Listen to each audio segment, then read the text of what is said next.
Hello friends, welcome to डिक्ट classes. मैं विपुल दीप सिंह आप सबका स्वागत करता हूं। और ये लेक्चर जो हमारा रहेगा ये इन्वायरमेंटल इंजीनियरिंग का रहेगा। कल हमारा जो टॉपिक इन्वायरमेंटल इंजीनियरिंग के अंदर डिस्कस हुआ था, डिसॉल्व्ड सॉलिड हमने कंप्लीट कर लिया था और एल्कलिनिटी कुछ हद तक हमने बात कर ली थी। बाकी आज हम पढ़ेंगे एल्कलिनिटी का इम्पैक्ट, इसका मेजरमेंट, ठीक है, और बहुत सारी कुछ इंपॉर्टेंट बातें एक न्यूमेरिकल भी करेंगे एल्कलिनिटी के ऊपर। स्टार्ट करते हैं सबसे पहले रिवीजन से। लास्ट लेक्चर में हमने क्या पढ़ा था? देखो, डिसॉल्व्ड सॉलिड के बारे में मैंने आपको बताया था कि डिसॉल्व्ड सॉलिड के अंदर मेजरमेंट किन सॉलिड्स का किया जा रहा है जो आयोनिक फॉर्म के अंदर है। बात समझ में आ रही है? यह हमने बात करी थी, आयोनिक फॉर्म वाले जितने भी सॉलिड्स थे उनका मेजरमेंट किया था और इंस्ट्रूमेंट जो यूज किया था हमने उसे बोला था डाई आयोनिक टेस्टर। बात समझ में आ रही है? डाई आयोनिक टेस्टर यूज किया था। यहाँ पर यूनिट क्या थी जिसे रिप्रेजेंट किया? महो से, ठीक है। और यूनिट हुई क्या? ये तो सिंबल था और यूनिट क्या थी? महो पर सेंटीमीटर, ठीक है, और मल्टीप्लाइड बाय 0.65। बात समझ में आ रही है? और ये किस टेम्परेचर पर किया? At 25 degree centigrade temperature. बात समझ में आई? ये पूरा का पूरा हमने डिसॉल्व्ड सॉलिड में पढ़ा। इसके बाद हमने बात करी थी एल्कलिनिटी की। देखो, एल्कलिनिटी के अंदर मैंने कल भी बताया था कि एसिड्स को न्यूट्रलाइज करने की प्रॉपर्टी, एसिड्स को न्यूट्रलाइज, ठीक है, न्यूट्रलाइज करने की प्रॉपर्टी जो होगी आपकी वो क्या होगी भैया?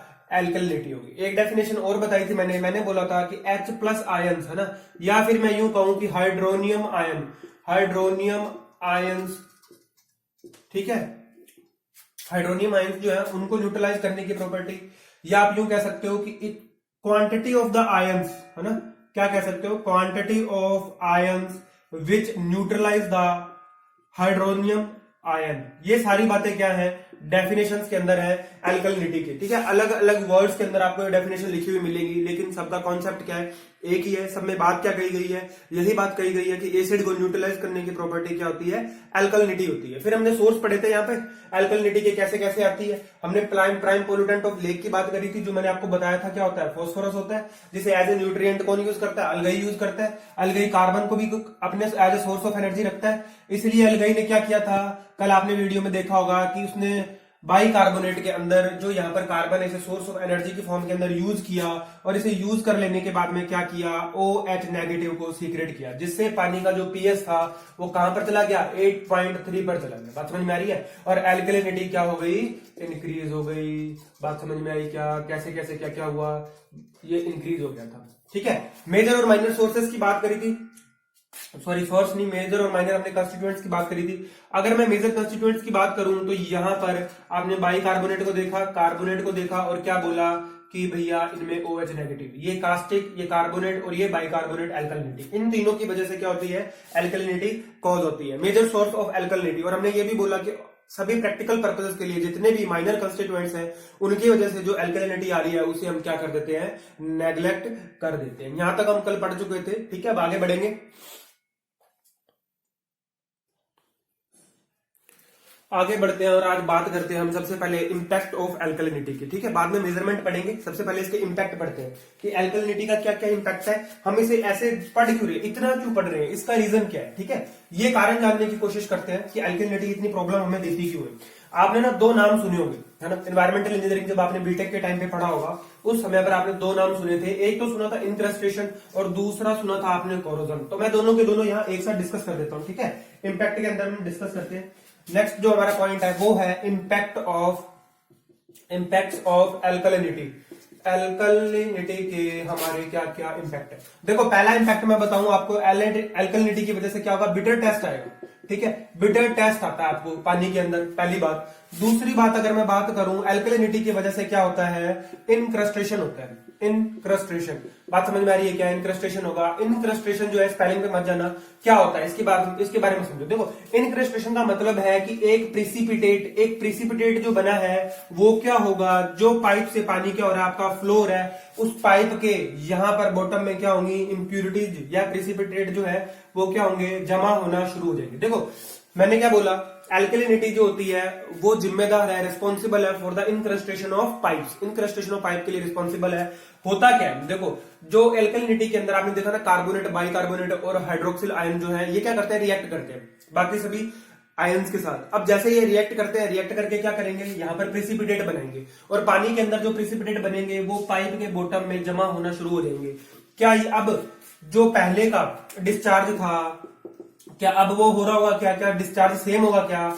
नहीं, यहां डिस्चार्ज कुछ और होगा और यहां डिस्चार्ज कुछ और होगा। बात समझ में आ रही है क्या? यहाँ की बात नहीं कर रहा मैं, यूं कह रहा हूं कि जब पाइप खाली था, जब इसके अंदर इंक्रेस्टेशन नहीं हो रहा था, है ना, प्रिसिपिटेट नहीं थे, तो डिस्चार्ज क्या मिल रहा था? ज्यादा मिल रहा था। अगर मैं यूं बोलूं कि कोई पाइप खाली है तो उसमें पानी ज्यादा निकलेगा। अगर मैं ये कहूं कि उसके बॉटम में मैंने यहाँ रेत भर दिया, अब ऊपर से पानी निकाल रहा हूं, तो पानी कितना निकलेगा? कम निकलेगा ना।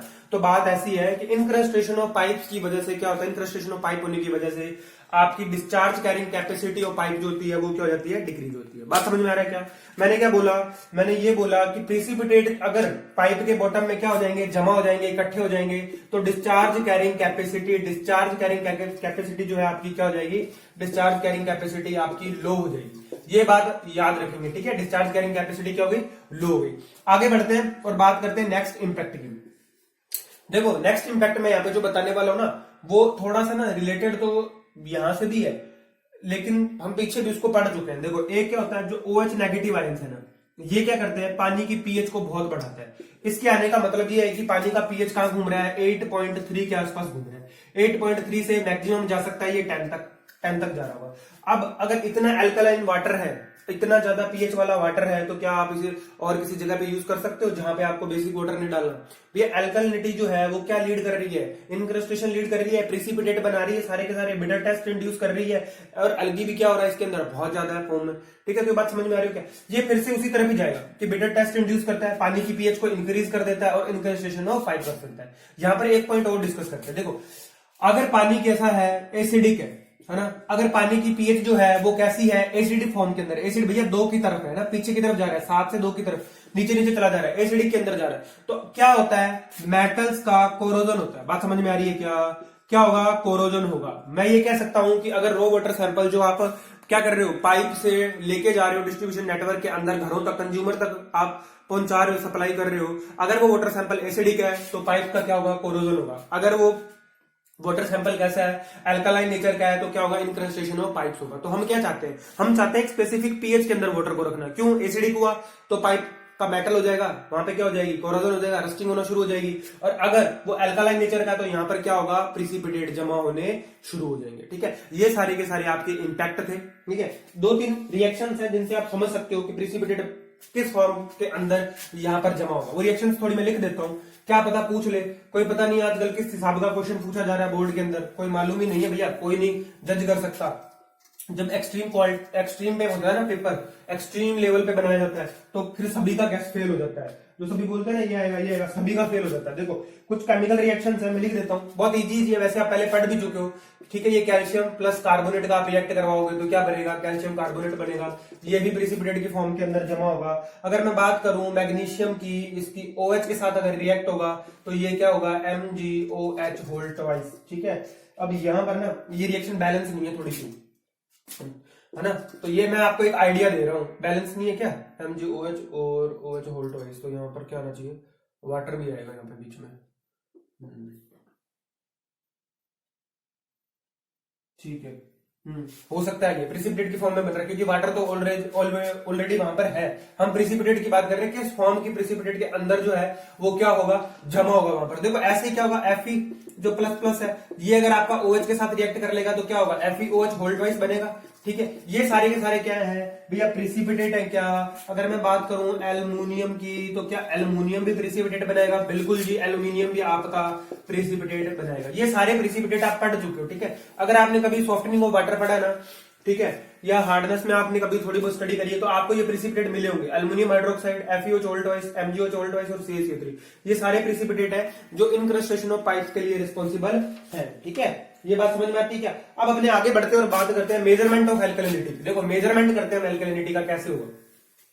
ये बात तो आप जान चुके हो कि एसिड को न्यूट्रलाइज करने की प्रॉपर्टी या quantity of the ions which neutralize the acids is known as alkalinity. बात समझ में आई क्या? एल्कलिनिटी किसको बोला जाता है? एसिड को न्यूट्रलाइज करने की प्रॉपर्टी जो होती है वो क्या है? एल्कलिनिटी। चलिए मेजरमेंट शुरू करते हैं कि भैया इसको मेजर कैसे किया जाता है, मेजरमेंट कैसे करते हैं। देखो मेजरमेंट करने के लिए क्या किया जाएगा? इसका टाइट्रेशन करवाया जाता है। कोई भी आपके पास जो सैंपल है, सैंपल का टाइट्रेशन करवाओगे आप किसके साथ? Titration in the presence of acids. Acids के साथ आपको क्या करना पड़ेगा, सैंपल का क्या करना पड़ेगा, टाइट्रेशन करवाना पड़ेगा। भैया एसिड को जो न्यूट्रलाइज करवाना है, वाटर सैंपल जितना ज्यादा एसिड को न्यूट्रलाइज करता चला जाएगा उतनी उसमें क्या है, एल्कलिनिटी है। ठीक है, अब ना ये जो टाइट्रेशन है इसको हम समझेंगे आगे चल के। ठीक है, कि ये पूरा हुआ कैसे, कौन कौन से इसके अंदर इंडिकेटर थे, क्या पीएच रेंज थी, कार्बोनेट कब बना, बाइकार्बोनेट कब बना, और ये न्यूट्रलाइज कब होते चले गए, ठीक है, पूरे कब खत्म होंगे, ये सारी कंडीशन सब हमें आगे पढ़नी है।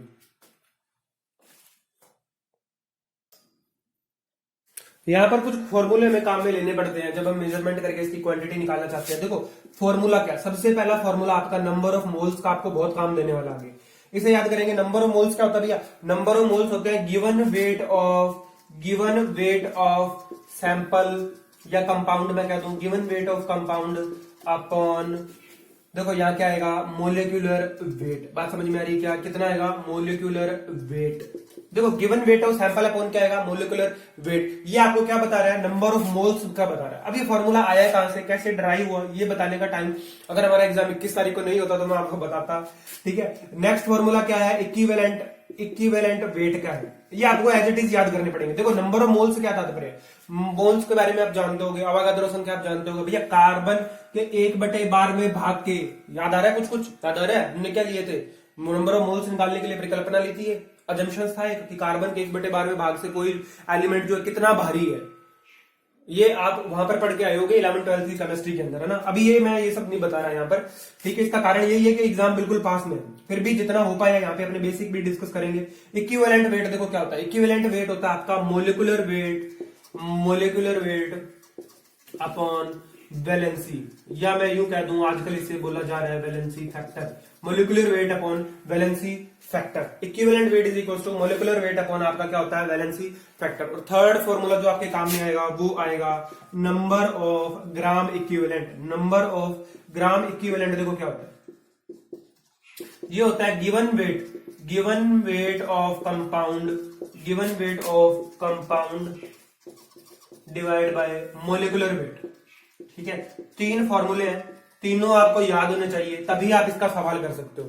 देखो ये ना, ये आप वहां पे कॉन्सेप्ट पढ़ के आए हो कि कार्बन जो होता है, कार्बन को क्या लिया था सबसे पहले ना, जब थोड़ा सा मैं बेसिक डिस्कस कर ही देता हूँ। पीरियोडिक टेबल बनी थी, क्या हुआ था कि एटॉमिक मास निकालने के लिए ना पहले हाइड्रोजन को लिया गया, आइडियल हाइड्रोजन के रिस्पेक्ट में निकाला, लेकिन ना वो सारे के सारे डिजिट जो हमें मिल रहे थे ना, वो क्या हो रहे थे, कुछ फ्रैक्शंस के अंदर भी मिल रहे थे कई सारे डिजिट में। तो क्या हुआ, उसको छोड़कर क्या लिया गया, कार्बन को अलग अलग एलिमेंट ट्राई किए गए। मैं ऐसा नहीं कह रहा कि हाइड्रोजन से सीधा वो कार्बन पे आ गए, नहीं, हाइड्रोजन से लेके उन्होंने क्या किया, कार्बन तक सारे यूज करके देखे, है ना, जितने भी एलिमेंट थे यूज करके देखे, ज्यादा वैल्यू जो थी फ्रैक्शंस के अंदर मिल रही थी। जब उन्होंने कार्बन लिया, है ना, कार्बन लिया तो ज्यादा वैल्यूज जो है वो फ्रैक्शंस के अंदर मिलने के बजाय आपको डिजिट्स के अंदर मिलने लग गई। जब डिजिट्स के अंदर मिली तो वो कैलकुलेशन के लिए क्या था, इजी था, इसलिए हमने क्या कर लिया, आइडियल कंडीशन के अंदर। ये मैं एक दे रहा हूं आपको ना कि ऐसा हुआ था एक्चुअल में ना।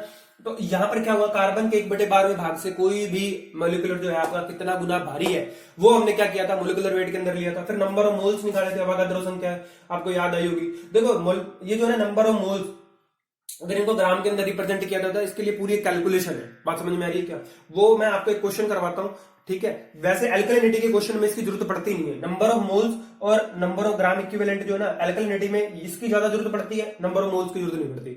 नंबर ऑफ मोल्स की आपको जरूरत पड़ती है जब आप गेट के क्वेश्चन सॉल्व करोगे हार्डनेस वाले। हार्डनेस के अंदर हम इसको और ज्यादा डीप के अंदर पढ़ेंगे, ठीक है। आगे बढ़ते हैं और बात करते हैं। देखो इसका क्या मतलब है नंबर ऑफ ग्राम इक्विवेलेंट का।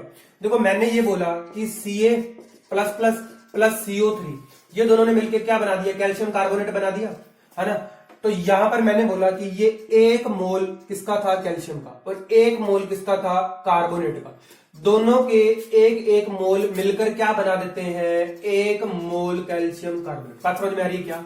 1 ग्राम ऑफ दिस इक्विवेलेंट, या मैं यूं कहूं कि 1 gram of this equivalent and 1 gram of this equivalent, ठीक है, दोनों मिलकर क्या बना रहे हैं, 1 ग्राम ऑफ रिजल्टेंट। बात समझ में आ रही है क्या। 1 ग्राम ऑफ दिस थिंग, या मैं कहूं 1 gram equivalent of this thing is equal to 1 gram equivalent of other thing. मतलब क्या है कि 1 और 1 ने जुड़कर क्या बना दिया, 1 बना दिया।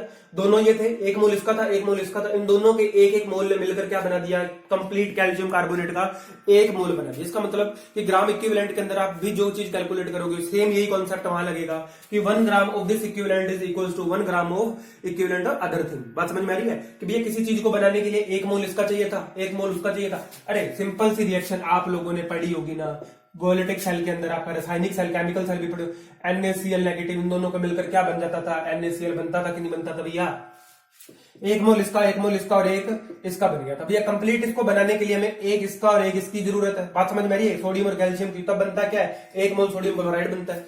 तो ये आप ना वहां पर पढ़ के आ चुके हो, ठीक है, रासायनिक सेल की अभिक्रियाएं थी आपकी, रिएक्शंस ऑफ केमिकल सेल, ठीक है, वहां पर मैं आपको अभी टाइम नहीं है, वरना मैं इलेक्ट्रोड के ऊपर कैसे कैसे रिएक्शंस होती है, आयंस कैसे जाते हैं, ठीक है, वो पूरा कॉन्सेप्ट आपको समझाता अगर टाइम रहता तो, ठीक है। आगे बढ़ते हैं और बात करते हैं, तीनों फॉर्मूले आपको एकदम तोते की तरह याद होने चाहिए। Number of moles equals to given weight of compound upon क्या होगा, molecular weight, equivalent weight is equals to क्या होगा, molecular weight upon valency factor, ठीक है, और number of gram equivalent is equals to given weight of compound upon molecular weight, ठीक है। Given weight of compound आपको क्वेश्चन में ज्यादातर मिलता है, और ठीक है, उसके रिस्पेक्ट में आप क्या करते हो, मोलिकुलर वेट होता है आपके पास, या आप इक्विवेलेंट वेट आपके पास निकाल सकते हो। अरे भैया कार्बोनेट का इक्विवेलेंट वेट निकाल सकते हो क्या, निकाला है आपने, ये देखो कितना होता है इसका 12 प्लस इसका कितना होता है 16, तो 16 मल्टीप्लाई बाय 3 इक्वल्स टू कितना हो गया 16 के 48 और 12 कितने हो गए 60। बात समझ में आ रही क्या, मैंने बोला कैल्शियम कार्बोनेट का निकाल के दिखाओ, कैल्शियम का कितना होता है 40 प्लस कार्बन का कितना होता है 12 और ऑक्सीजन का 16 दिया 48 कितने हो गए 100, ये लो इक्विवेलेंट वेट। अब इसके डिवाइड में आप क्या करोगे, वैलेंसी फैक्टर इसको डिवाइड करोगे, वैलेंसी फैक्टर से डिवाइड कर दो, ये लो ये कितना आ गया 50 आ गया। बात आ रही है क्या समझ में, अरे भैया आ रही है क्या, 16 से 48, ठीक है सही किया ना, सही किया मैंने, मैं भी चेक कर लूं एक बार, क्रॉस चेक कर लूं, ठीक है। रैंडमली कोई भी चीज कैलकुलेट करते हैं ना कई बार गलत भी हो जाती है, इसलिए मैंने चेक कर लिया। ये चीजें आप कर चुके हो, ठीक है, पहले केमिस्ट्री के अंदर आपने पढ़ा है ये सारा कुछ, ठीक है। आगे बढ़ते हैं फॉर्मूले के बाद में एक क्वेश्चन करते हैं, थोड़ा सा ना एक क्वेश्चन करते हैं, छोटा सा, ज्यादा बड़ा नहीं, लंबे क्वेश्चन में नहीं जाएंगे, ताकि आपको थोड़ी सी पकड़ बन जाए, समझ बन जाए कि किस तरीके का सवाल जो है आएगा एल्कलिनिटी से और आप सोल्व कर सकते हो। दो तीन तरीके के क्वेश्चन बनते हैं आगे जाके, हार्डनेस और एल्कलिनिटी पे कंबाइन क्वेश्चन भी बनेगा, वो भी करेंगे, ठीक है। क्वेश्चन है अ वाटर सैंपल कंटेन्स, आपको दिया हुआ है कि एक वाटर सैंपल है, ठीक है, उस वाटर सैंपल के अंदर आपका जो कार्बोनेट है वो है 210 ग्राम, ठीक है, 210 ग्राम आपका क्या दिया हुआ है, कार्बोनेट दिया हुआ है। फिर दिया हुआ है बाई कार्बोनेट, ठीक है, बाई कार्बोनेट जो आपको दिया हुआ है सैंपल के अंदर वो कितना दिया हुआ है 122 ग्राम, ठीक है। इसके बाद में हाइड्रोक्सिन आयन जो आपका OH नेगेटिव आयंस है, इनका जो वेट आपको दे रखा है सैंपल के अंदर वो कितना दे रखा है 68 ग्राम, ठीक है। और आपसे पूछा क्या है, आपसे पूछा है अल्कलिनिटी ऑफ वाटर। देखो ऐसा क्वेश्चन आ सकता है, आया हुआ भी है पेपर में ना, अल्कलिनिटी ऑफ वाटर कैलकुलेट करो। देखो कैसे करेंगे सवाल को, ज्यादा कुछ नहीं है, कोई माथाफोड़ी नहीं करनी है, बहुत सिंपल सा सवाल है। देखो क्या करेंगे, सबसे पहले सॉल्यूशन में यहां से लिख रहा हूं, इक्विवेलेंट वेट कैलकुलेट करेंगे सबका, रिस्पेक्ट में किसके निकालना है, अल्कलिनिटी ऑफ वाटर कैलकुलेट करनी है हमें कैल्शियम कार्बोनेट के रिस्पेक्ट में। एक ये चीज जरूर देख लेना कि किसके रिस्पेक्ट में कैलकुलेट करनी है, या फिर हमें यूं मान लो कि किसके इक्विवेलेंट निकालने हैं, है ना, तो हमें कैल्शियम कार्बोनेट के इक्विवेलेंट निकालने हैं। अगर आपको कहता है बाई कार्बोनेट के तो फिर आप HCO3 के रिस्पेक्ट में निकालना, ये चीज थोड़ी सी चेक कर लेना कि किसके रिस्पेक्ट में निकालनी है अल्कलिनिटी, ठीक है। तो अब इक्विवेलेंट वेट कैलकुलेट करेंगे, इक्विवेलेंट वेट ऑफ कार्बोनेट सबसे पहले निकालेंगे, ठीक है। Equivalent of weight of carbonate कैसे निकालेंगे, गिवन वेट ऑफ कंपाउंड आपको कितना दिया हुआ है वाटर सैंपल के अंदर कार्बोनेट का 210 ग्राम दिया हुआ है, मेरा 210, ठीक है। इसको डिवाइड करेंगे इक्विवेलेंट वेट ऑफ आपका कार्बोनेट का, भैया इक्विवेलेंट वेट ऑफ कार्बोनेट जो है वो कितना होगा आपका, हमने अभी कैलकुलेट किया CO3 का 12 प्लस और 6 16 48, ये तो 60 हो रहे हैं, मेरे पास यहाँ लिखे हुए 50।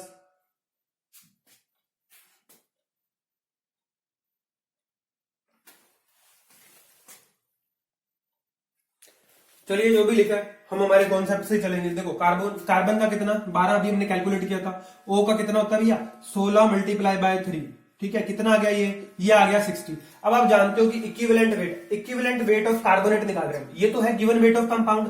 अब इक्विवेलेंट वेट ऑफ कार्बोनेट होता कितना है, देखो मैंने आपको बताया कि equivalent weight is equal to क्या होगा आपका, इसका वेट कितना है molecular weight upon valency, molecular weight आपने कैलकुलेट किया वो कितना है 60। भैया ये क्या था आपका मोलिकुलर वेट था, ये आप कैलकुलेट करते हुए आ रहे हैं, मैंने भी आपको कैल्शियम कार्बोनेट का भी करके बताया था, ये कितना आया था 100। अब आप इक्विवेलेंट वेट निकालोगे तो मोलिकुलर वेट अपॉन वैलेंसी, ये मोलिकुलर वेट, इसका मोलिकुलर वेट कितना है कैल्शियम कार्बोनेट का 100, तो 60 अपॉन यहां पर इसकी वैलेंसी कितनी होती है। देखो कैल्शियम कार्बोनेट जो है ना आपका, अगर मैं पूरे की बात करूं नहीं कर रहा यहां पर, अपने को कार्बोनेट का चाहिए अभी, तो CO3 यहां पर इसकी वैलेंसी जो होती है यहां पर नेगेटिव करके आप बनाते हो, लेकिन आपने कभी कभी 2 भी देखा होगा, ठीक है। अभी मैं आपको वैलेंसी फैक्टर पूरा समझाता, लेकिन अभी समय नहीं हमारे पास, तो मैं आपको डायरेक्टली बता रहा हूं कि कार्बोनेट की जो वैलेंसी फैक्टर है वो कितना होता है 2। वैलेंसी तो दी हुई है आपको -2, लेकिन वैलेंसी फैक्टर जब बोला जाता है ना तो इसका मतलब मोड ऑफ वैलेंसी है, यहां पर -2, तो ये कितना आ जाता है +2 आ जाएगा। बात समझ में आ रही क्या? तो equivalent weight is equal to क्या होगा, मोलिकुलर वेट अपॉन वैलेंसी से हमने डिवाइड किया, कितना आ गया 30। ठीक है, अब आपको क्या निकालना है, इक्विवेलेंट वेट ऑफ कार्बोनेट निकालना है। तो given weight of compound upon क्या आ जाएगा आपका, given weight of compound upon क्या आ जाएगा भैया, कितना आ जाएगा इक्विवेलेंट वेट ऑफ कार्बोनेट। ये तो गिवन वेट ऑफ कंपाउंड आपको दिया हुआ है। अब आपको यहां पर है ना कार्बोनेट का खुद का कितना है, ये तो सवाल के अंदर दिया हुआ है, कार्बोनेट का खुद का कितना है 30।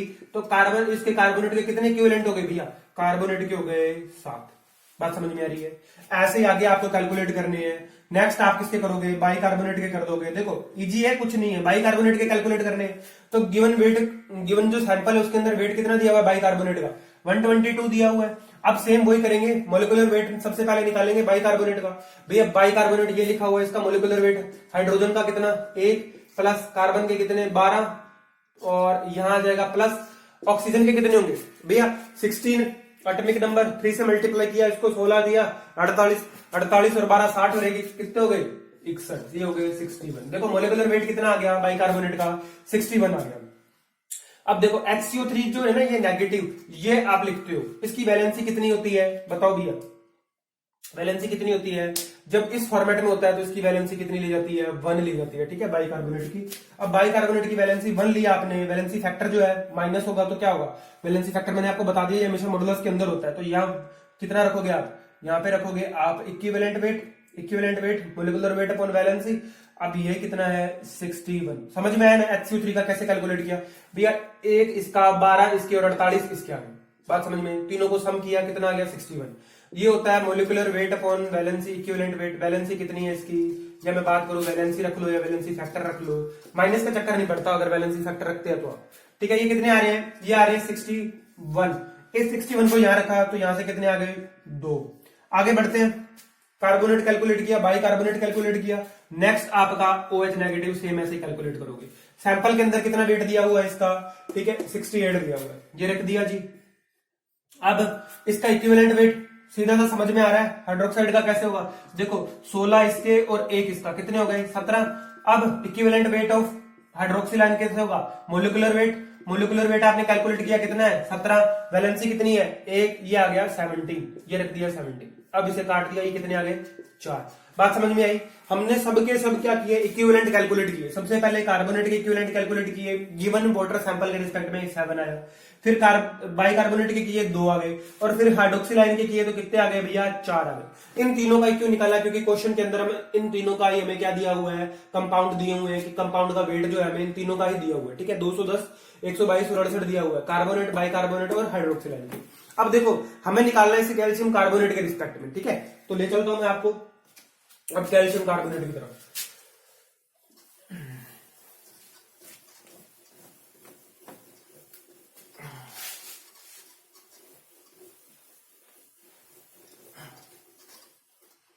देखो कैल्शियम कार्बोनेट का इक्विवेलेंट वेट निकालते हैं, equivalent weight of calcium carbonate. Calcium carbonate का जब आप कैलकुलेट करोगे क्या करोगे, वही चीज जो पहले करें, molecular weight upon valency factor करोगे आप। ठीक है जी, वैलेंसी फैक्टर करोगे। अब यहां पर कैल्शियम कार्बोनेट का कितना हुआ, कैल्शियम का 40 प्लस कार्बन का 12, ऑक्सीजन का 16 मल्टीप्लाई बाय 3, ये कितने आ गए 100। मोलिकुलर वेट कितना हो गया 100 हो गया। वैलेंसी कितनी होगी कार्बोनेट की -2, तो ठीक है वैलेंसी फैक्टर रखेंगे यहाँ पे, ये लो जी -2, या इसे 2 लिख दो। अब ये कट गया, कितना आ गया 50। तो मैं ये बोल सकता हूं यहां पर कि इक्विवेलेंट ऑफ कैल्शियम कार्बोनेट कितना है 50। आपने अलग अलग कार्बोनेट का निकाला, कार्बोनेट के इक्विवेलेंट निकाले थे, कितने आए थे 7। फिर क्वेश्चन के अंदर आपने दिए हुए वेट से कैलकुलेट किया बाई कार्बोनेट का, बाई कार्बोनेट के आपके कितने आए थे, बाई कार्बोनेट के आए आपके 2। फिर हाइड्रोक्सिल आयन के आपके कितने आ गए थे 4। इन सबको जोड़ेंगे टोटल, ठीक है, तो 7 + 2 टोटल एल्कलिनिटी कितनी है ना, इसके रिस्पेक्ट में तो कैलकुलेट करना है कैल्शियम कार्बोनेट के, क्वेश्चन में लिखा हुआ है। तो भैया 7 + 2 + 4 कितने हो गए, ये 7 4 11 और 2 13। देखो 13 इक्विवेलेंट आए हैं, टोटल एल्कलिनिटी के लिए कितने इक्विवेलेंट आए हैं 13 इक्विवेलेंट आए हैं। अब इनको किस रिस्पेक्ट में निकालना है, कैल्शियम कार्बोनेट के रिस्पेक्ट में निकालना है। देखो कुछ नहीं करना, अब alkalinity in the in the equivalent of calcium carbonate. Calcium carbonate के इक्विवेलेंट कितने होंगे इस एल्कलिनिटी के अंदर? देखो 13 तो टोटल है सबकी वजह से, मल्टीप्लाई किससे कर देंगे? कैल्शियम कार्बोनेट से, क्योंकि उसके रिस्पेक्ट में कैलकुलेट करना है, तो ये कर दिया मल्टीप्लाई। कितने आगे भैया? 650 इक्विवेलेंट ऑफ, क्या लिखा जाएगा आंसर में? देखो क्या लिखा जाएगा, 650 इक्विवेलेंट ऑफ कैल्शियम कार्बोनेट। देखो इस तरीके का सवाल पूछा जा सकता है ऑब्जेक्टिव में। ये कोई ज्यादा कठिन नहीं था, ये तो मैं समझा रहा था इसलिए लंबा हो गया। आपको करना कुछ भी नहीं है। गिवन वेट ऑफ कंपाउंड जो है आपको क्वेश्चन के अंदर दिया होगा, या तो मोल्स की फॉर्म में दिया होगा या ग्राम की फॉर्म में दिया होगा, किसी भी में दिया हुआ हो सकता है, या इक्विवेलेंट की फॉर्म में दिया हो सकता है। आप जिसकी फॉर्म में आपको इक्विवेलेंट दिए हुए हैं या कंपाउंड का वेट दिया हुआ है, आप उसी के रिस्पेक्ट में कैलकुलेट कर लो। ठीक है, एक फॉर्मूला याद रखो, equivalent weight is equal to molecular weight upon valency. Molecular weight आपको कुछ कुछ याद करने पड़ेंगे, मैग्नीशियम का, कैल्शियम का, क्लोरीन का, जो है ना काम में आने वाले, उनके थोड़ा सा याद कर लो। नहीं मैं टेबल दे दूंगा हार्डनेस के टाइम पे, आप उसे अच्छे से रट्टा मार लो ताकि आपका न्यूमेरिकल यहां वाला नहीं छूटे। भैया 3 नंबर का सवाल है, आएगा, श्योर आएगा ये सवाल, है ना, इस तरीके का कैलकुलेट करने के लिए। देखो कैसे कैसे किया था, पता चल गया ना। 7, 2 और 4 टोटल कितने हो गए थे? 13। अब 13 इक्विवेलेंट आए हैं हार्डनेस के, सॉरी एल्कलिनिटी के, जिनकी वजह से एल्कलिनिटी है कार्बोनेट, बाइकार्बोनेट और हाइड्रोक्सिल के। अब इन 13 लोगों की वजह से एल्कलिनिटी है। अब इन 13 को किसके रिस्पेक्ट में निकालना है? कैल्शियम कार्बोनेट के, तो मल्टीप्लाई कर दिया, तो हमारे पास कितने आ गए? 650 इक्विवेलेंट ऑफ किसके आ गए? कैल्शियम कार्बोनेट के आ गए। ठीक है, ये तो पूरा का पूरा था न्यूमेरिकल कॉन्सेप्ट। अब आगे बढ़ते हैं और चलते हैं टाइट्रेशन की तरफ, कि एल्कलिनिटी की जो टाइट्रेशन है ना, इसका मेजरमेंट और टाइट्रेशन, वहां से भी इंपॉर्टेंट क्वेश्चन बनते हैं, बहुत सारे इंपॉर्टेंट क्वेश्चन बनते हैं, तो उसको भी साथ में लेते हुए चलते हैं। एक फॉर्मूला नहीं बोलना, और वो क्या है? Equivalent weight is equal to molecular weight upon valency. ठीक है, मोलिकुलर वेट अपॉन वैलेंसी आपको नहीं भूलना है।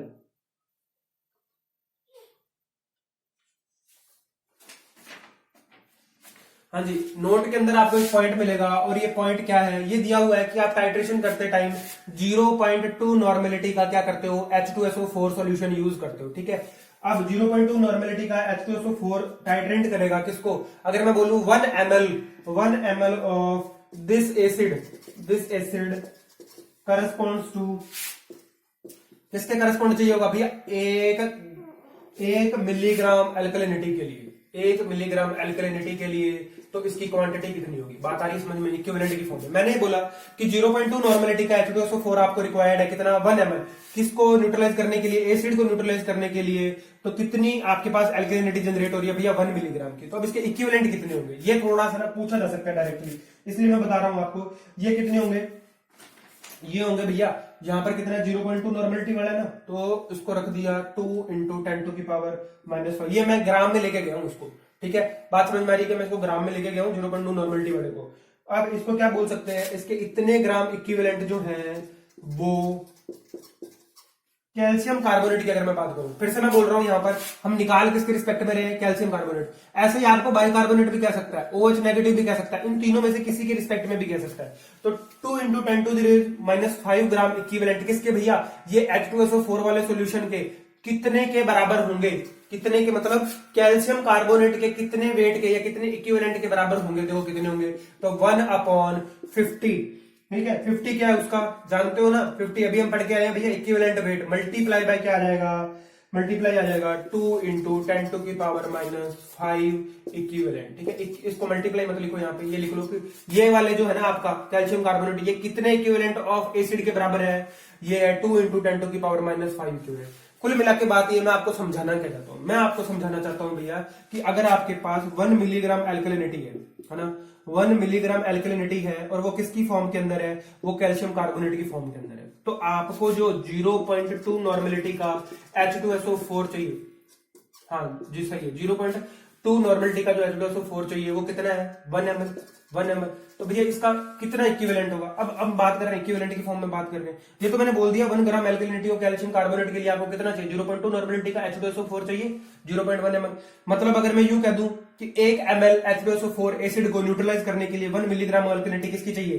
कैल्शियम कार्बोनेट की चाहिए। तो क्या बात गलत है क्या? नहीं भैया, सारी की सारी चीजें क्या कह रही हैं? यही तो कह रही हैं कि अगर आपको 1 ml के एसिड को न्यूट्रलाइज करना है तो आपको 1 मिलीग्राम एल्कलिनिटी रिक्वायर्ड है, किसकी? कैल्शियम कार्बोनेट की। और उसके इक्विवेलेंट कितने आ जाएंगे? ये आ गए भैया, बात समझ में आ गई? ये बात मैं यहां पे समझा रहा था आपको। तो कितने इक्विवेलेंट आ गए? इक्विवेलेंट आ गए 1/10⁻⁵। ठीक है, multiply by 2 into 10⁻⁵ equivalent of calcium carbonate.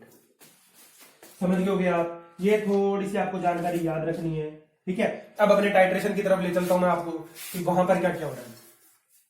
अब H2SO4 से तो आपको पता चल ही गया होगा कि एसिड के फॉर्म में हम क्या यूज करने वाले हैं, 0.2 नॉर्मेलिटी का H2SO4 यूज करने वाले हैं, ठीक है। सबसे पहले जान लो टाइट्रेशन आपने कभी ना कभी किया होगा 11th-12th के अंदर, वही हम यहाँ पर आज कॉन्सेप्ट जो है रिवाइज करने वाले हैं, ठीक है। यहां पर आपके पास क्या है, मैंने कहा 100 ml का आपने सैंपल लिया और आपने भर दिया इसके अंदर 0.02 नॉर्मलिटी H2SO4 से आप टाइट्रेट करने वाले हो, ठीक है। बात समझ में आई क्या। यहां पर आपकी एक रेंज बनेगी फिनोफ्थलीन रेंज और दूसरी बनेगी मेथिल ऑरेंज रेंज बनेगी, ठीक है। बात समझ में आ रही है क्या। अब अगर मैं बात करूं कि यहाँ पे होगा क्या, अल्कलिनिटी होती किसकी वजह से, कार्बोनेट, मेजर कंस्टिट्यूएंट्स की ही बात करेंगे हम हमेशा जब भी अल्कलिनिटी की बात करेंगे तो मेजर कंस्टिट्यूएंट्स की बात करेंगे, कभी भी माइनर कंस्टिट्यूएंट्स की बात नहीं करेंगे। इसके पीछे कारण मैं आपको बता चुका हूं, सभी प्रैक्टिकल पर्पसेस के लिए हम माइनर कंस्टिट्यूएंट्स की वजह से जो अल्कलिनिटी होती है उसे क्या कर देते हैं, नेग्लेक्ट कर देते हैं, ठीक है। अब कार्बोनेट है प्लस बाइकार्बोनेट है और प्लस OH नेगेटिव, इन तीनों की वजह से क्या हो रही है, अल्कलिनिटी हो रही है। अब इस कंडीशन में पीएच रेंज कहां चला जाता है जब ये तीनों प्रेजेंट हो जाते हैं, तो 10 से ऊपर। हम ये तो पढ़ ही चुके हैं कि 8.3 से 10 तक ये जाता है, लेकिन किस रेंज तक चला जाता है भैया, 10 से भी ऊपर चला जाता है, ठीक है। अब इसके साथ साथ इसके अंदर क्या होगा, प्लस इधर वाली साइड इंडिकेटर भी होंगे, ठीक है।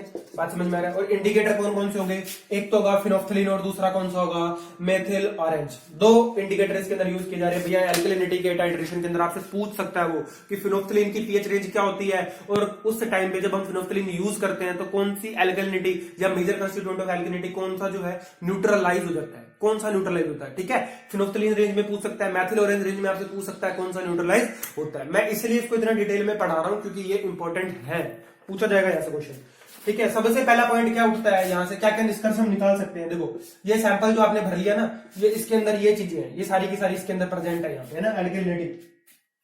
सबसे पहले पॉइंट है कि कन्वर्जन जो होगा ना कार्बोनेट का जो कन्वर्जन है ये कब होगा, ये होगा 8.3 pH पे। सबसे पहली बात नोटिस करनी है अपने को। फिर हमें ये याद करना है कि इस कंडीशन में CO3 जो है इसका तो कन्वर्जन हो जाएगा, लेकिन बाइकार्बोनेट आयन जो है वो अभी भी क्या है, बचे हुए हैं।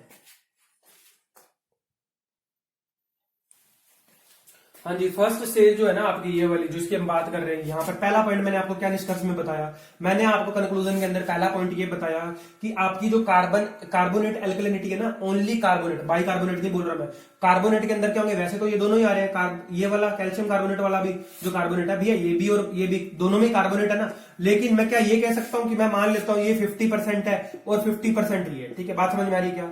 तो हम ये क्या कह सकते हैं कि कार्बोनेट की वजह से जो अल्कलिनिटी है वो pH 8.3 पर चला जाता है, जब तब क्या हो जाती है, न्यूट्रलाइज हो जाती है। ये याद रखेंगे, बहुत इंपॉर्टेंट कॉन्सेप्ट है। 50% of the carbonate alkalinity is neutralize up to the pH of 8.3।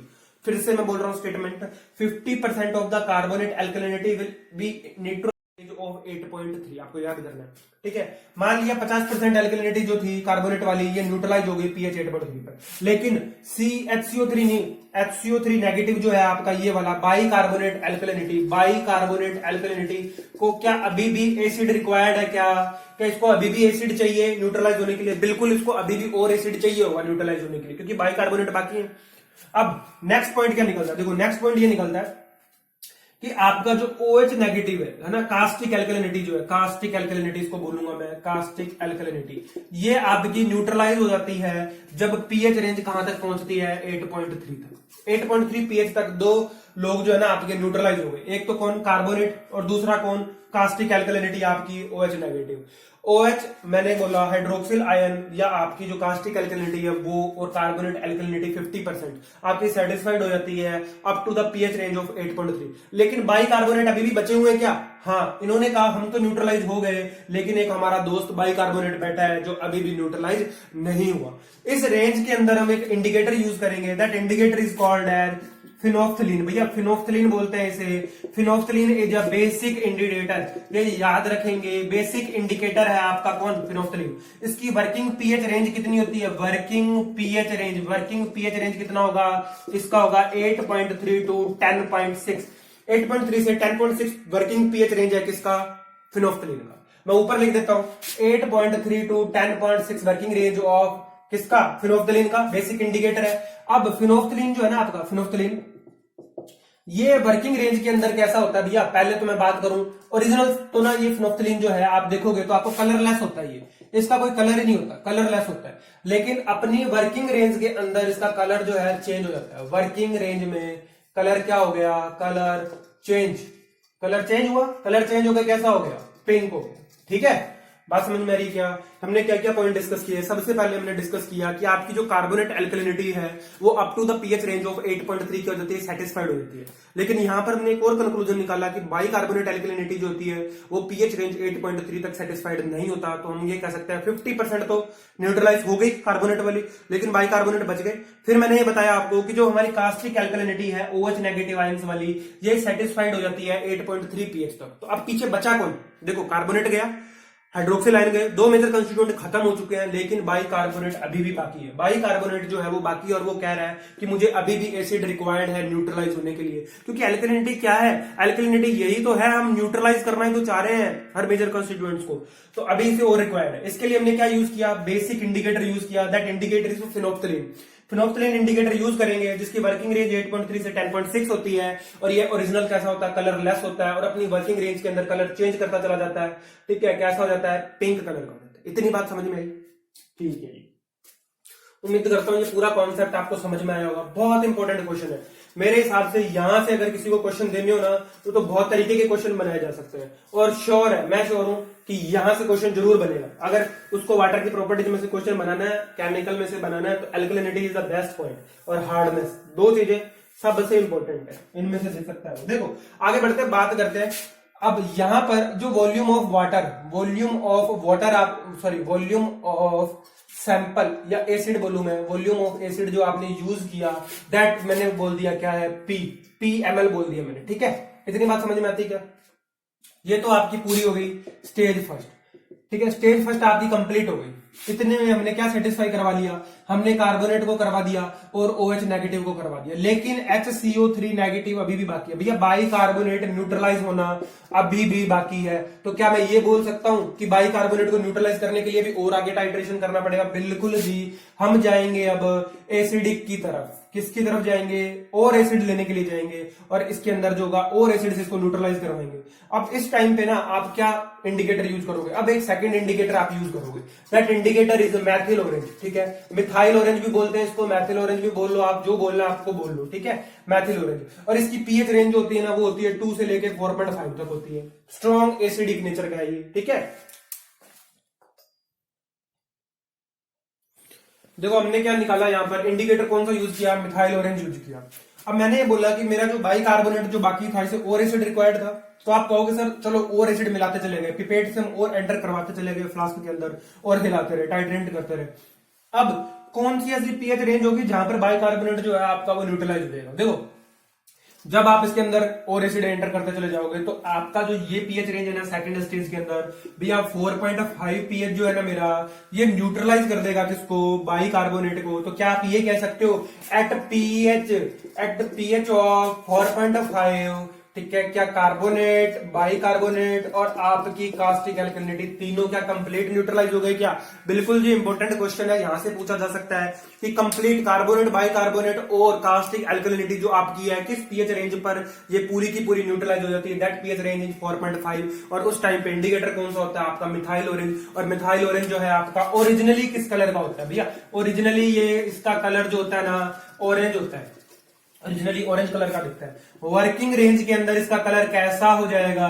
Working range में इसका जो कलर है ना वो आपका हो जाएगा भैया येलो। ठीक है, याद रखेंगे। फिनोफ्थलीन बेसिक इंडिकेटर, उसकी पीएच रेंज कितनी थी? 8.3 से 10.6। मिथाइल ऑरेंज का 2 से लेके 4.5 मैंने बताया। ये कई जगह आपको ऐसे भी लिखा हुआ मिलेगा 2.8 से 4.5। ठीक है, दोनों ही चीजें सही है। अब मैथिल ऑरेंज जो है ना ओरिजिनली कौन से कलर का? ऑरेंज का। वर्किंग रेंज इसकी क्या है? येलो है। वर्किंग रेंज के अंदर इसका कलर कैसे कन्वर्ट हो जाता है? येलो में कन्वर्ट हो जाता है। ये कंप्लीट हमारा टाइट्रेशन था पूरा का पूरा। बात समझ में आई? क्या मैं ये लिख सकता हूं कि सेकंड स्टेज के अंदर, सेकंड स्टेज में मुझे जो वॉल्यूम रिक्वायर्ड था एसिड का, volume of acid required in second stage, मैं बोल दूं क्या? ml। बात समझ में आ रही है? पहली स्टेज में मैंने pml बोल दिया और दूसरी स्टेज में मैंने बोल दिया mml। ठीक है, तो अब यहां पर ना कुछ रिजल्ट डराइव किए गए हैं। जो आपकी मर्जी है। अगर आपको याद रखने हैं तो आप रख सकते हो, नहीं याद रखने तो भी आपकी इच्छा है, लेकिन मैं बताऊंगा, ठीक है। क्योंकि कुछ बच्चे ऐसे भी हैं जो बिल्कुल कुछ भी नहीं छोड़ना चाहते, सब कुछ पढ़ना चाहते हैं। जो सब कुछ पढ़ना चाहते हैं ना, उनके लिए मैं सारे के सारे जो रिजल्ट है ना, ये ड्राइव करा रहा हूँ आगे वाले, ठीक है। और जिनको लग रहा है कि नहीं मुझे इतना डेप्थ में नहीं जाना, वो यहीं पे वीडियो को रोक दे, आगे मत देखिए, क्योंकि आगे ना आपकी सेहत के लिए हानिकारक हो सकता है, देखना, ठीक है कुछ भी नहीं, बिल्कुल सिंपल से रिजल्ट है। देखो पी मैंने क्या बोला, volume of acid in first stage क्या है आपका pml, और सेकंड स्टेज के अंदर आपका जो वॉल्यूम है वो क्या है mml है। अब इन दोनों को हम डेराइव करते हैं, देखो क्या क्या रिजल्ट निकलते हैं। नोट के अंदर आपको लिखा हुआ मिलेगा ये सारे के सारे रिजल्ट, देखो मुझे भी याद नहीं है इसलिए मैं बोल रहा हूं, ठीक है। अगर आपको लगे कि आप याद कर सकते हो तभी यहां तक जाना है ना। इफ पी, लेकिन कुछ ना कुछ तो याद कर ही लो, कोई 2-3 तो याद कर लो। P is equal to M, इस कंडीशन में क्या होगा, ओनली कास्टिक एल्कलिनिटी प्रेजेंट होगी,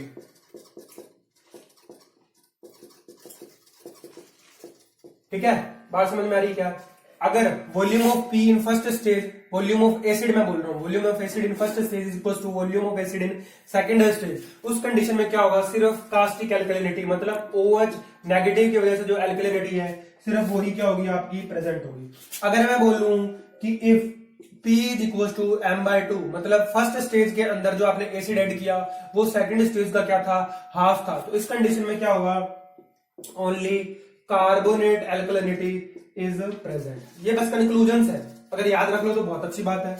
और अगर थर्ड रिजल्ट है, if P is equal to 0 first stage के अंदर एसिड की जरूरत नहीं पड़ी, इसका मतलब ये है कि यहां पर क्या है, only P is equal to 0, P is equal to 0 का मतलब ये है कि फर्स्ट स्टेज में जो आपके एसिड का वॉल्यूम है जो आपने यूज किया वो क्या है, 0 है। मतलब फर्स्ट स्टेज में आपने जो एसिड का इस्तेमाल किया वो कोई काम ही नहीं आया, यूं ही पड़ा रहा, तो मतलब ये कहां ले जाना चाह रहा है आपको, सेकंड स्टेज में। और सेकंड स्टेज में आपका कौन सा ऐसा मेजर कंस्टिट्यूएंट था जिसे आप न्यूट्रलाइज करने की बहुत कोशिश कर रहे थे, वो था आपका बाइकार्बोनेट।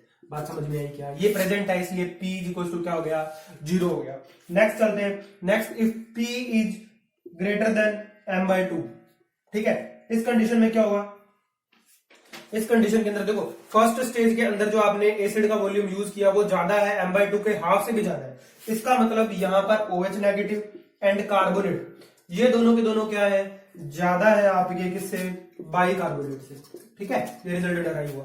कहने का मतलब ये है कि फर्स्ट स्टेज के अंदर जो आपने एसिड यूज किया टाइट्रेशन के लिए वो सेकंड स्टेज के एसिड की क्वांटिटी के हाफ से भी ज्यादा है, ठीक है। इसका मतलब ये दोनों ज्यादा एसिड यूज कर रहे हैं न्यूट्रलाइज होने के लिए बजाय इसके, तो हम ये क्या कह सकते हैं कि OH नेगेटिव एंड CO3 जो है दोनों मिलकर एल्कलिनिटी इनकी वजह से ज्यादा है कार्बोनेट की बजाय। समझ में आ रहा है? लास्ट रिजल्ट है, लास्ट है P is less than M/2। इस कंडीशन में क्या होगा, इस कंडीशन में क्या होगा, बाइकार्बोनेट एंड कार्बोनेट। बात समझ में आ रही है? बाइकार्बोनेट आपका और कार्बोनेट का, बाइकार्बोनेट और कार्बोनेट जो आपके हैं ये दोनों क्या है, ज्यादा है किससे, OH नेगेटिव से। ये सारे के सारे रिजल्ट है, इसलिए मैं बोल रहा हूं कि जो लोग मतलब काफी डेप्थ में जाके पढ़ना चाहते हैं वो इन रिजल्ट को याद कर लेना, ठीक है।